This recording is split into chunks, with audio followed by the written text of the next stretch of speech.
রচয়তি লৌচন জগনম প্রিয় চরশিলে মঞ্চময় মান মনি দান সপতি মদনানলে দহতি মম মানস দেহি মুখ কমল মধুপান। এইভাবে রচনা করে যেতে যেতে হঠাৎ এক জায়গায় লেখনী বন্ধ হয়ে গেল। মা সরগরুল খণ্ডনং মম শিরসি মণ্ডলং অন্তরে এসেছে দেহি পদ পল্লব মুদানং লিখতে পারলেন না, রেখে দিলেন গ্রন্থ। পদ্মাবতী বললেন, স্বামী স্বামী অনেক বেলা হলো, যাও যাও তুমি ওদের স্নান করে এসো, আমি ভোগ রান্না করছি। পদ্মা পদ্মা যে কথা ভাবন নয়, যে কথা মনে আনার নয়, সে কথা আমি লিখবো কেমন করে? আমি যে অপরাধী হয়ে যাব, আমি কেমন করে লিখবো? স্বয়ং রাধারানীর চরণ ভগবানের মস্তকে কেমন করে লিখবো? আমি যে পাচ্ছি না পদ্মা। আমি যদি লিখে দিই রাধারানীর চরণ ভগবানের মস্তকে, ভক্ত সমাজ আমাকে বলবে, জয়দেবে তুমি কি করেছো, তুমি কি করেছো? স্বয়ং রাধারানীর চরণ ভগবানের মস্তকে, ভক্তের চরণ ভগবানের মস্তকে তুমি কি রাজা লক্ষণ সেনের রাজকবি, ভক্ত কবি জয়দেব হয়ে যদি লিখে দাও, তাহলে ভক্ত সমাজ বলবে তুমি কি করেছো। আর রাজা লক্ষণ সেনের রাজকবি হয়ে যদি লিখে দাও, ভক্ত সমাজ তোমাকে কিছু বলবে না। আমি যে পারছি না পদ্মা, কেমন করে লিখবো, কেমন করে লিখবো রাধারানীর চরণ ভগবানের মস্তকে? আমার যে লেখনী বন্ধ হয়ে আসছে, আমি যে পারছি না, আমি যে পারছি না পদ্মা। স্বামী স্বামী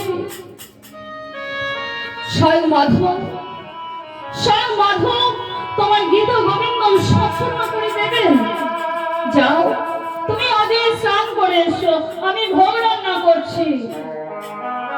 জয়দেব গোস্বামী গেলেন, বাবা হ্যাঁ গো মা, আজই স্নান করতে। স্নানের দেরি হচ্ছে, অজয়ের বাড়িতে লোটা করে খাচ্ছেন, আর রাধা মাধবকে জানাচ্ছেন, হে মাধব আমার অন্তরে একটি অন্য ভাষা জাগিয়ে দাও, হে মাধব আমার অন্তরে একটি অন্য ভাষা জাগিয়ে দাও। না কিছুতেই অন্য ভাষা মনে আসছে না। ভক্তের ডাকে বাবা সাড়া না দিয়ে ভগবান থাকতে পারলেন না।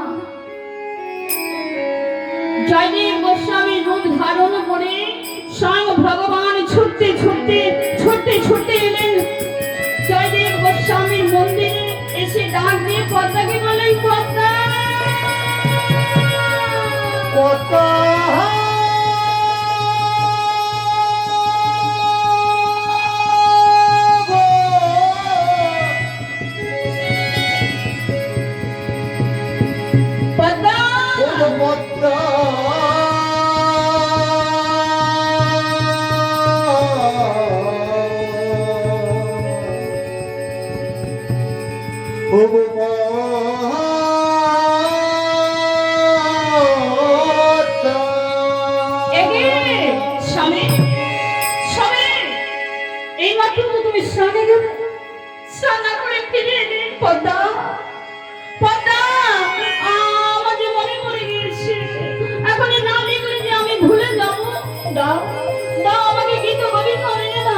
পদ্মাবতী গীত গোবিন্দ এনে দিলেন। মা যে পদ্মে স্বয়ং জয়দেব গোস্বামী সম্পূর্ণ করতে পারলেন না, স্বয়ং মাধব নিজ হস্তে লিখে দিলেন, দেহি পদ পল্লব মুদান।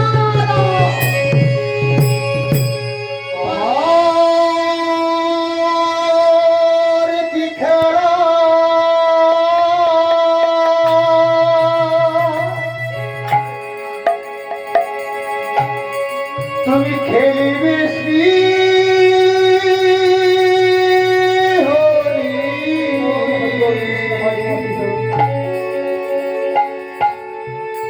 তোমার কি খেলা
পদ্মাকে বলি, পদ্মা